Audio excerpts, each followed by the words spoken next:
ସେଇ ଲୋକନାଥଙ୍କର ଆପଣଙ୍କର ସେବା କରି କରି କର୍କଟ ରୋଗ କ୍ୟାନ୍ସର ରୋଗରେ ପୀଡ଼ିତ ହେଲା। ମୁଁ ଜଗନ୍ନାଥକୁ ଡାକୁଛି ପ୍ରଭୁ ଗାୟକ ମାନଙ୍କୁ ଉପାଧି ଦିଅ, ଗୋଟିଏ ଉପାଧି ଦିଅନି ଗାୟକ ମାନଙ୍କୁ, ରତ୍ନ ଉପାଧି ଗାୟକକୁ ଦିଅନି।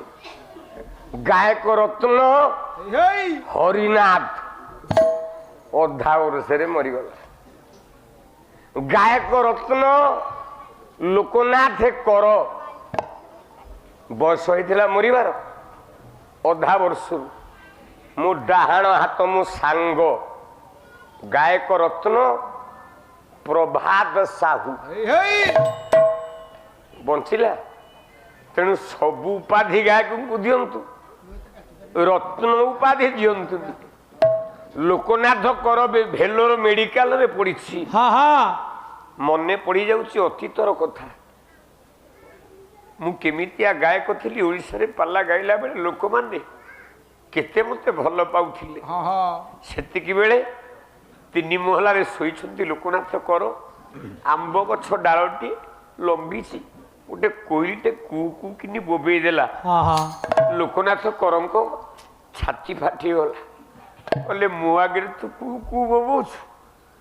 ସାରା ଓଡ଼ିଶାରେ ଗାୟକ ରତ୍ନ ଲୋକନାଥ କର। ମୁଁ ଏତେ କୁହୁ କୁହୁ କିନି ଗାଇଛି ବୋଲି ମୁଁ ଗାୟକ ରତ୍ନ ହେଇଛି। ମୁଁ ତ ଆଉ ଗାଇ ପାରୁନି। ନା ତୁ ତ ଗାଇ ପାରୁଛୁ। ଗୋଟିଏ କାମ କରିବୁ କହିଲି, ପଦୁଟିଏ କହୁଛି, ଏ ପଦକ ଟିକେ ମନେ ରଖିକି ମୋ ଗାଁରେ ନେଇକି ପଦକ ଟିକେ ପହଞ୍ଚେଇ ଦବୁ। ଆଜ୍ଞା। ଡାକିଲା, କହିଲା କୋଇଲି ଉଡି ଯିବୁ ଓଡ଼ିଶା ଦେଶ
ମାଂସ ନାହିଁ ଆଜ୍ଞା।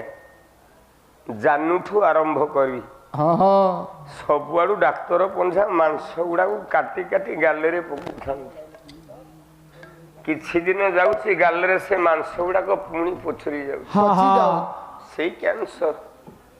କହିଲା କେତେ ସହିବି।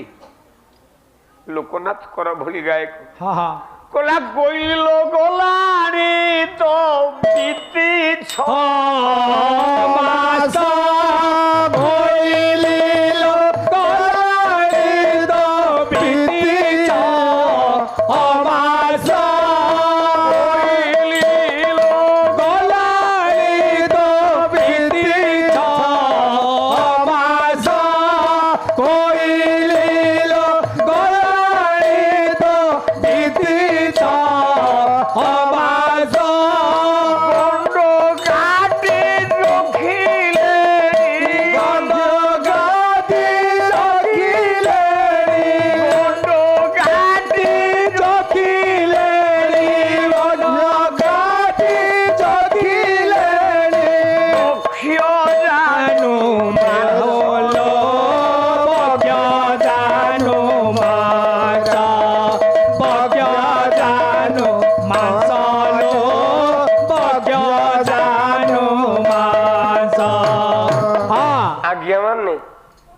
କଥା କହିବି ଖରାପ ଭାବିବେନି। ଜୀବନରେ ସମସ୍ତଙ୍କୁ ପୂଜା କରିବେ, ଏ ନାରାୟଣଙ୍କୁ ପୂଜା କରିବେନି। କାହିଁକି? ଜୀବନରେ ସମସ୍ତଙ୍କୁ ଡାକ, ଏ ନାରାୟଣକୁ ଯଦି ଡାକିଲ ଜୀବନ ଯାକ ତମେ ପରୀକ୍ଷା ଦେଇ ଦେଇ ତମ ଜୀବନ ଯିବ। କେଡେ ବଡ ଗାୟକ, ଓଡ଼ିଶାରେ କେବଳ ଚାମର ବ୍ୟତୀତ ସେ ଆଉ କିଛି ଶିଖିନଥିଲା। ସେ ଚାମର ଧରିକି ଖାଲି ଅଖଣ୍ଡ ପୁରୀ ଜିଲ୍ଲା ନୁହଁ, ସମଗ୍ର ଓଡ଼ିଶାରେ କେଡେ ବଡ ନାଁ କରୁଥିଲା। ଲାଷ୍ଟକୁ ଚାମରକୁ ଟେକିଲା, କହିଲା କୋଇଲି କୋଇଲି ଲୋ ଘନ ଶ୍ୟାମ ମୁଁ ପାଦେ ଆଶା କଲି, କୋଇଲି ଲୋ ଘନ ଶ୍ୟାମ ପାଦେ ଆଶା କଲି, କୋଇଲି ଲୋ ଘନ ଶ୍ୟାମ ପାଦେ ଆଶା କଲି, କୋଇଲି ଲୋ ଘନ ଶ୍ୟାମ ପାଦେ ଆଶା କଲି, ଘଟ ଲଗାଇଲା ବିଭୁ, ଘଟ ଲଗାଇଲା ବିଭୁ, କି ଦୁଃଖ ପାଇଲେ ଲୋ, କି ଦୁଃଖ ପାଇଲେ, କି ଦୁଃଖ ପାଇଲେ ଲୋ, କି ଦୁଃଖ ପାଇଲେ। ଆଜି ନୃସିଂହ ହୋତା ମଞ୍ଚ ଉପରେ ଠିଆ ହେଇଛି। କୋଉ କଳାକାର ଜୀବନଟା ସୁଖରେ ଯାଇନି ଆଜ୍ଞା। ଆପଣ ମାନେ ଦର୍ଶକ, ମୁଁ ଯଦି 10 ବର୍ଷର କଥା କହିବି, ଆପଣ ମାନେ ମୋଠୁ ବୟସ୍କ ବ୍ୟକ୍ତିତ୍ୱ ମାନେ 50 ବର୍ଷର କଥା କହିବି। ଆପଣ ମାନେ କହନ୍ତୁ ହରିନାଥ ଜୀବନ ସୁଖରେ ଗଲା? ଗାୟକ ସମ୍ରାଟ ବୈଷ୍ଣବ ପ୍ରଧାନ ମଲା ବେଳକୁ ଲୋକମାନଙ୍କୁ ଡାକିଲେ, ବାବୁ ବାବୁ ମୁଁ ଗାୟକ ସମ୍ରାଟ ବୈଷ୍ଣବ ପ୍ରଧାନ, ଆଉ ପାଲା ଗାଇ ପାରୁନି, ବାବୁ ଚା କପଟେ ଦବ। ଆପଣ କୁଣ୍ଡଳ ଖଇଙ୍ଗା ମାଛ ଆଣିକି ଥୋଇଲେ ଆମେ ଗୋଡରେ ଫୋପାଡ଼ି ଦଉଛୁ, ଦରକାର ନାହିଁ।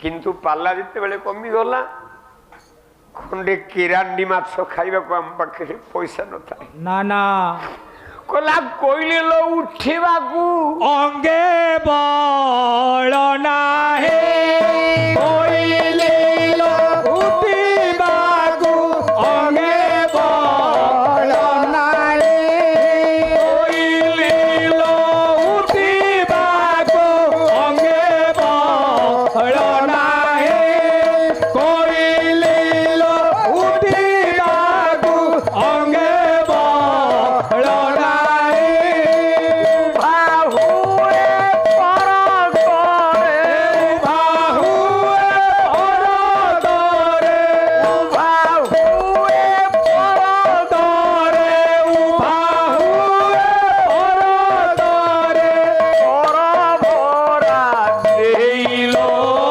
କର ଭରା ଦେ, କର ଭରା ଦେଇଲୋ କର ଭରା ଦେ।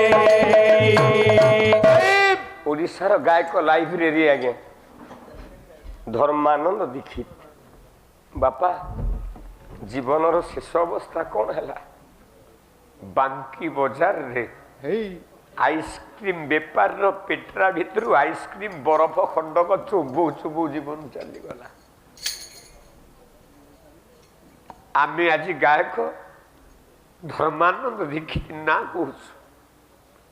ଗୋଟିଏ କଳାକାର ଜୀବନରେ ଧନ ବଡ଼ ନୁହଁ ନା, ଗୋଟିଏ କଳାକାର ଜୀବନର ଧନ କେବଳ ଆପଣ ମାନେ କେତେବେଳେ ନା ମଞ୍ଚ ଉପରେ ଠିଆ ହେଇ ଫୁଲମାଳଟା ପକେଇ ଆପଣ ମାନଙ୍କ ଆଗରେ ଠିଆ ହେଇ ଦିପଦ ଗାଇଲା ବେଳେ ଆପଣ ଯୋଉ ଦିପଦ ତାଳି ଦିଟା ମାରି ଦିଅନ୍ତି ଗୋଟେ କଳାକାର ପାଇଁ, ଆଜ୍ଞା ସେଇ ହଉଛି ଆମର ପ୍ରକୃତ ଧନ।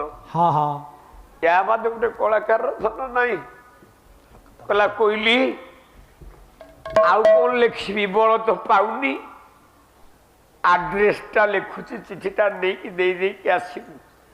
କୋଇଲି ଲୋ ଚିଲିକା କୋଳରେ ହରି ବୋଲ, କୋଇଲି ଲୋ ଚିଲିକା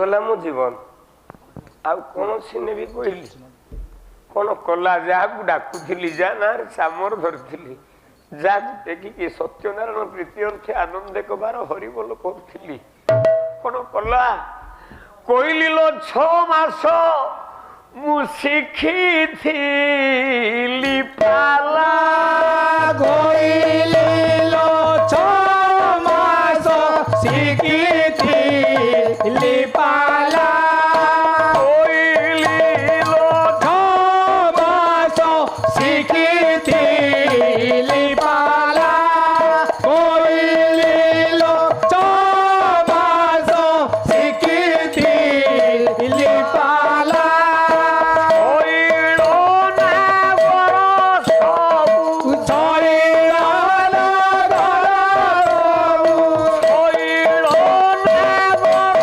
ସବୁ ଶରୀରର ଗରବୁ ଘୋଡ଼ାଇଣ ଦେଲାଲୋ ଛଡ଼ାଇନ ନେଲା ଛଡ଼ାଇନ ଦେଲାଲୋ ଛଡ଼ାଇନ ଦେଲା এই হচ্ছে কলাকার জীবন পুଣି দেব ଆପଣ କାଲି ମଞ୍ଚରେ